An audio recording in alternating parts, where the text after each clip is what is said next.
এখনো অধরা শেখ শাহজাহান, যাকে ধরতে গিয়ে আক্রান্ত হতে হয়েছিল ইডি অফিসারদের। ঘটনার পর থেকে তার হদিশ পাওয়া যাচ্ছে না। এবার ইডি অফিসে হাজিরা দেওয়ার জন্য পাল্টা শর্ত দিলেন শাহজাহান।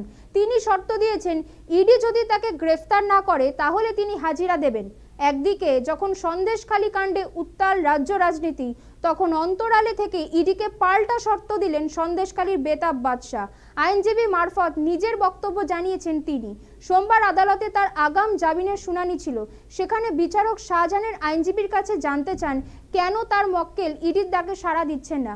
তার উত্তরে আইনজীবী বলেন, শাহজাহান প্রভাবশালী, তাকে আগাম জামিন দেওয়া হচ্ছে না, ফলে গ্রেফতারির আশঙ্কা থেকে ইডি দফতরে হাজিরা দিচ্ছেন না বলেই জানান মক্কেল।